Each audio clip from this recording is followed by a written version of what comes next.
lorry doesn't come down the private road. It's like a general place you've got to take your, a bit like Turkey. She says it's like you take your rubbish and then you collect something that you like on the way back, which is the things people throw out.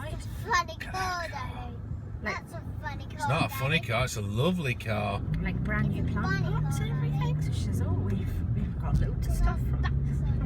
So it's actually really quite late, and it's like 11 PM. But we've been out today.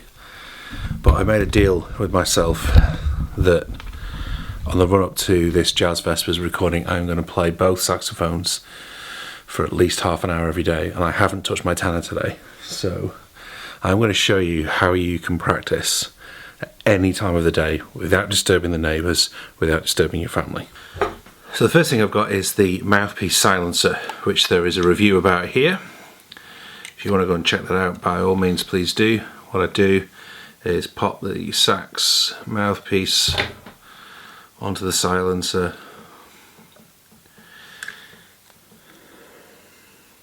In fact, I'll just do the suction test on the reed first, sorry. Oh, it's late. Got a good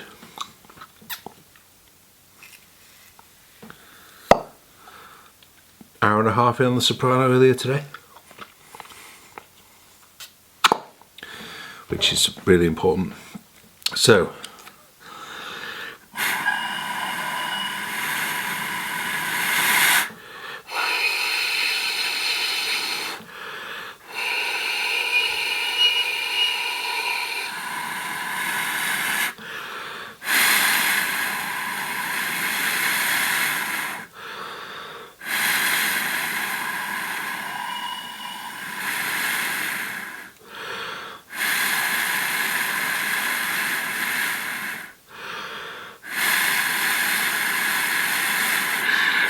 what I've noticed on my link is that there's no noise comes out of it at all.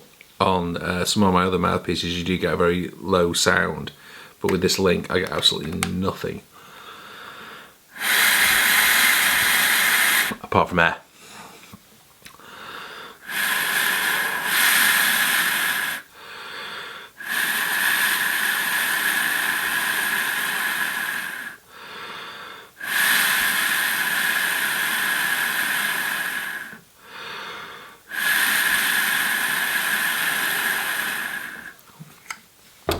When I've done that, I'll normally do that a little longer.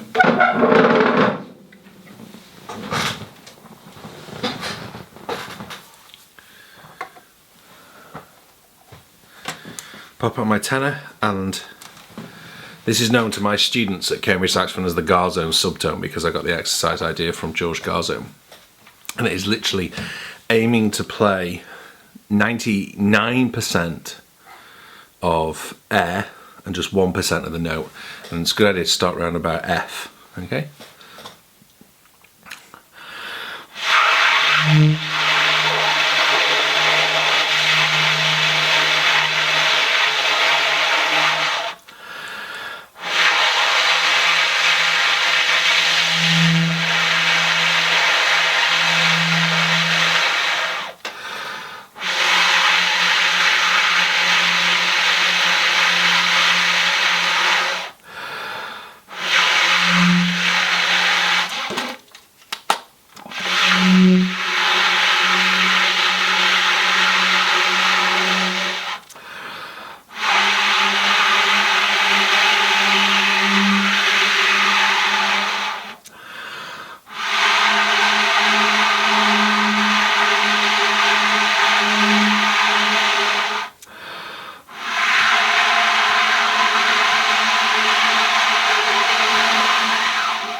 and so on and so forth. Just keep going up chromatically and just making that kind of noise, and you will not wake anybody up. It's a great one to do if you're in my position now, where it's really late at night and everybody else has gone to bed, but you know you need to play something. And practice scales. This is a real challenge. So I'm going to play like a D major.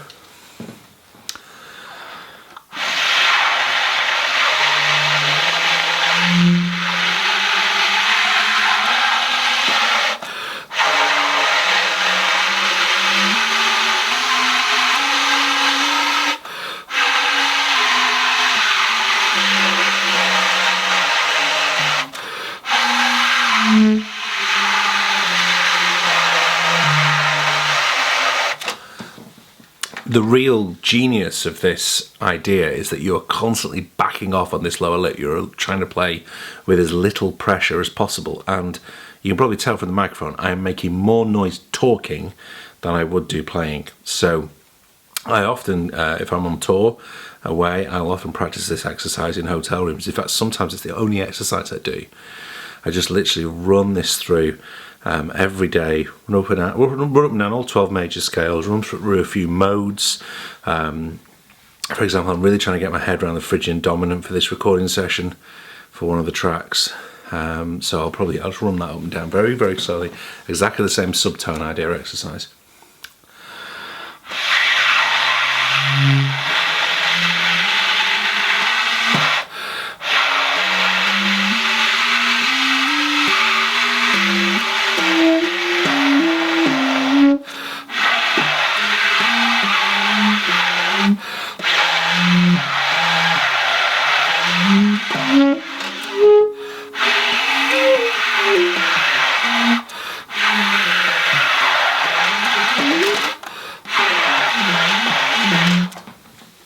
All I need to do in order to make the notes sound when I want to do properly is just push the diaphragm a little bit more.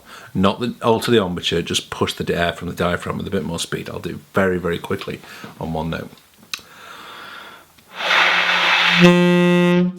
Hear that? Okay, just push the air with a bit more force on the diaphragm, and I found I've got a much richer tone when I'm playing, when I've practiced this exercise. So that's the end of today's vlog. I hope you find this exercise, if you're a saxophone player, useful. The same thing I would guess would work on any other woodwind instrument, particularly anything with a reed. Particularly a single reed instrument. No idea if it worked for an oboe.